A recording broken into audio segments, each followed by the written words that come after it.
உங்களுடைய பார்வையில 2026 என்டிஏ கூட்டணி தான் அமையுமா தமிழ்நாட்டில்? ஏன் பலன் நிரூபிக்காத அன்டெஸ்டட் நாட் ப்ரூவ்டு ஆக்டர் விஜயை சேர்த்து விட மாட்டாங்களா? இதற்கு எடப்பாடி பழனிசாமி இங்க வந்தாருங்கிறதே பலருக்கும் தெரியல. இதுல அண்ணாமலையோட அரசியல் அதிரடியானது. என்னோட அரசியலும் இதுல முக்கியமானது. பெரிய கவுண்டர் சின்ன கவுண்டர் தூக்கி போட்டுட்டாரு, அது வெற்றி. அடுத்த கட்டம் எப்படி நகர்றதுங்கிறது சிக்கலாயிட்டு. இப்போ டாக்டர் ராமதாசும் அன்புமணி ராமதாசும் விட மாட்டாங்கல்ல, ரெண்டு வரையுமே சொல்லிக்குவோம். அப்போ இதுல இவர் ஜெயித்துருவாரோ அப்படிங்கிற அச்சம் எடப்பாடி பழனிசாமிக்கு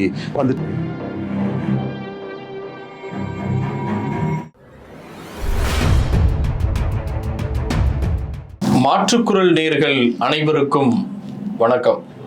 இன்று நம்முடைய அரங்கிற்கு வந்திருப்பவர் அரசியல் விமர்சகர் திரு ரவீந்திரன் துரைசாமி அவர்கள். வணக்கம் சார். வணக்கம் தம்பி. சார், சில நாட்களுக்கு முன்னாடி மதுரையில் அமித்ஷா அவர்கள் 2026 கூட்டணி ஆட்சி தான் நடைபெறும் அப்படின்னு சொல்லியிருக்கிறாரு. ஆனால் இதுவரைக்கும் அதிமுக சார்பாக எந்த ஒரு மறுப்பும் அதற்கு கொடுக்கல. உங்களுடைய பார்வையில் 2026 என்டிஏ கூட்டணி தான் அமையுமா தமிழ்நாட்டில்? என்டிஏ கூட்டணி அதிமுக பாஜக அவங்க ரெண்டு பேரும் தான் இப்போ இதில் வந்திருக்காங்க. வாசனும் உள்ள இருக்கிறார், மற்ற யாரும் இன்னும் கமிட் பண்ணலை. இவர்கள் அமைதுக்குள்ள வாய்ப்புகள் தான் அதிகம். ஏன்னா எதற்கு எடப்பாடி பழனிசாமி இங்கே வந்தாருங்கிறதே பலருக்கும் தெரியல. திராவிட கழகத்தை சேர்ந்தவங்க, பாஜக எதிர்ப்பாளர்கள் அப்படியே பிஜேபியை எடப்பாடி கலத்தி விட்டுட்டு வேற யாரையாவது கூட்டணியில் சேர்த்துருக்க மாட்டாங்களா? ஏன் பலன் நிரூபிக்காத அன்டெஸ்டட் நாட் ப்ரூவ்டு ஆக்டர் விஜயை சேர்த்து விட மாட்டாங்களா அப்படிங்கிற எண்ண ஓட்டம் பலருக்கும் இருக்குது. ஆனால் யதார்த்த சூழ்நிலை என்னன்னா, அண்ணாமலைக்கு அதிரடி அரசியலுக்கு பயந்து தான் எடப்பாடி பழனிசாமி இந்த முடிவு எடுத்து உள்ள வந்தார். அவர் இந்த முடிவை எடுத்து உள்ள வரும்போது முபாரக் தவிர வேற யாரும் அவர் கூட இல்லை.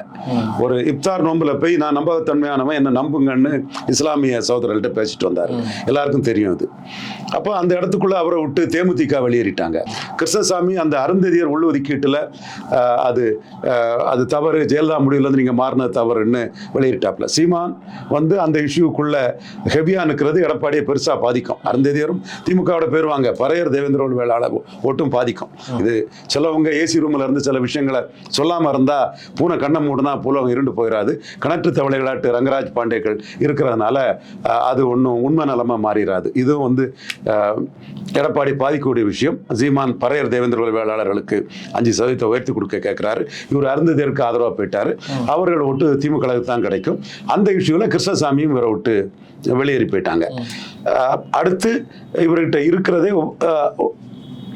இவர் எஸ்டிபிஐ முபாரக் சகோதரர் மட்டும்தான். எஸ்டிபிஐ கொஞ்சம் பலம் கொண்ட கட்சி. திண்டுக்கல்ல 20% வாக்கெல்லாம் வாங்கினாங்க அவங்களும். ஸோ இவர் வேற யாரும் கூட்டணியில் இல்லாத இந்த சூழ்நிலையில் அவர் இவர் 11.4% வாக்கெடுத்த பாஜக கூட்டணிக்கு வந்தார். இதுல அண்ணாமலையோட அரசியல் அதிரடியானது. என்னோட அரசியலும் இதுல முக்கியமானது.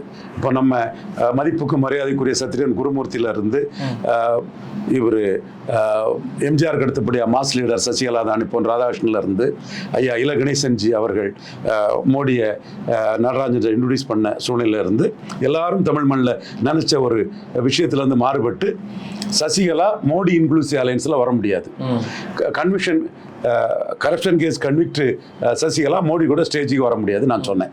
இப்போ ஐயா குருமூர்த்தி அவர்களே மதிப்புக்கு மரியாதைக்குரிய மோடியை பிரைம் மினிஸ்டர் கேண்டிடேட்டாக ப்ரமோட் பண்ணவர், சாக்கடை ஜலம்னாலும் வீடு தீப்பற்றி எரியும் போது அணைக்கிறதுக்கு அந்த சாக்கடை ஜலத்தை பயன்படுத்தலான்னு சொன்னாப்புல நான் தான் சொன்னேன் மோடி இன்க்ளூசிவ் அலையன்ஸுக்குள்ள சசிகலா மேயர் வர முடியாதுன்னு சொன்னேன்.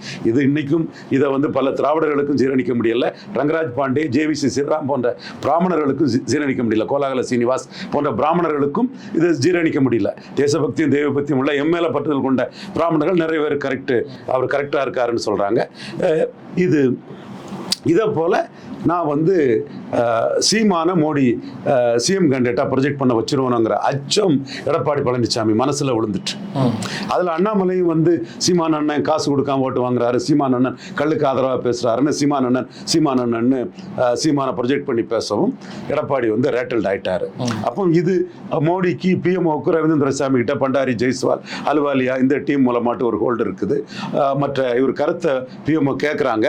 அப்போ இதுல இவர் ஜெயித்துருவாரோ அப்படிங்கிற அச்சம் எடப்பாடி எடப்பாடி பழனிசாமிக்கு வந்துட்டு. சசிகலா மேட்டரில் இவர் இலகணேசன், பொன் ராதாகிருஷ்ணன், ஆடிட்டர் குருமூர்த்தி ஐயா இவங்களெல்லாம் மீறி ஜெயித்தது மாதிரி இதில் ஜெயித்துருவாரோங்கிற அச்சம் எடப்பாடி பழனிசாமிக்கு வந்துடுச்சு. அப்போ அண்ணாமலையும் மாநில தலைவரும் வந்து சீமானை ப்ரொஜெக்ட் பண்ண தயாராகிட்டாருன்னு சொல்லும்போது சீமான சிஎம்மா சொன்னால் சவுத்தில் 3வது பேரும், வெஸ்ட்டில் 3வது பேரும், சிட்டியில் 3வது பேரும், வன்னிய பெல்ட்டில் மட்டும் பாமகவுக்கு ஒரு 50-60 சீட்டு கொடுத்து 2வது இடத்தை தாக்கு பிடிக்கலாம். எவ்வளோ சீட்டு? 50-60 சீட்டு கொடுத்து 2வது இடத்தை தாக்கு பிடிக்கலாம். 50-60 வேற யாருமே இல்லாத போது அவர் தாக்கு பிடிக்கணும்னா பாமக ரொம்ப ஹெவியாக கேட்பாங்கல்ல. வேற வழி இல்லாமல் போக்கடமின்றி எங்கிட்ட வந்திருக்கீங்க, எங்களுக்கு இவ்வளோ சீட்டு எடுத்து வைங்கன்னு அந்த இடத்துல டாக்டர் ராமதாஸும் அன்புமணி ராமதாஸும் விட மாட்டாங்கல்ல, 2 பேருமே சொல்லிக்குவோம். ஸோ இவர்கிட்ட 90% கட்சி இருக்கு, அவரும் அந்த பவுண்டர் லீடர். ஸோ அவங்க இவ்வளோ சீட்டு கேட்பாங்க, என்ன செய்யணும்னு அவர் பார்த்தாரு. அப்போ இதில் செங்கோட்டையனை வர பாஜக தலைவர்கள் எடுத்து பேசுகிறாங்க. சீமான் செங்கோட்டையெல்லாம் ஒரு மீட்டிங்கில் கலந்துக்கிட்டாங்க.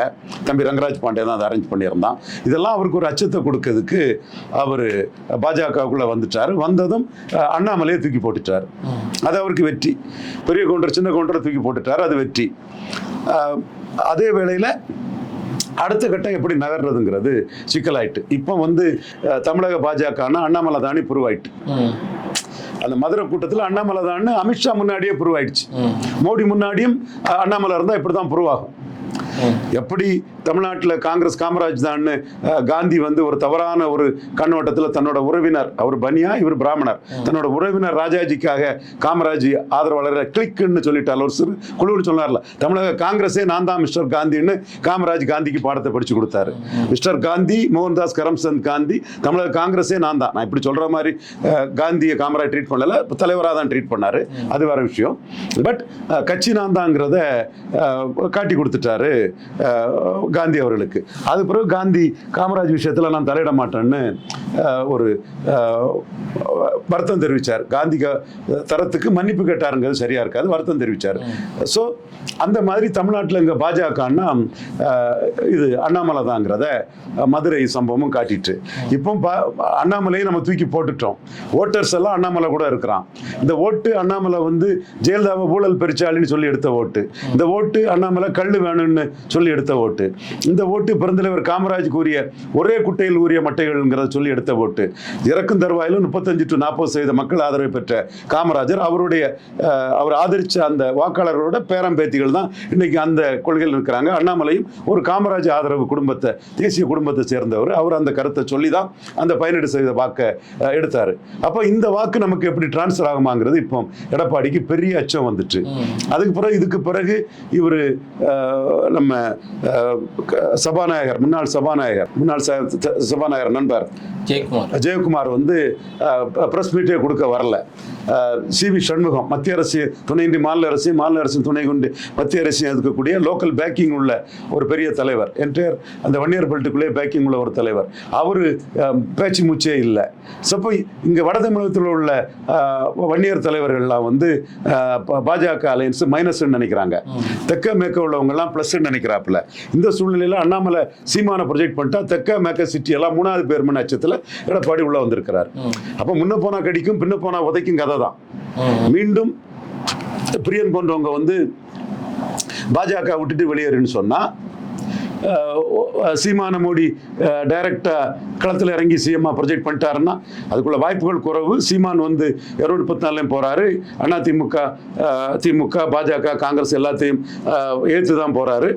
நேற்று விஸ்வநாததாஸ் பிறந்தநாள் விழாவில் ரொம்ப கடுமையாக தான் பாஜக பேசியிருக்காரு. நான் அதை நான் பதிவு பண்ண விரும்பல, கடுமையாக பேசியிருக்கிறாரு.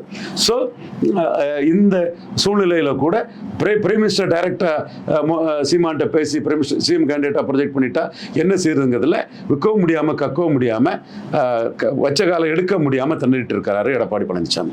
உங்களுடைய நேரத்தையும் கருத்துக்களையும் பகிர்ந்து கொண்டதுக்கு ரொம்ப நன்றி. நன்றி.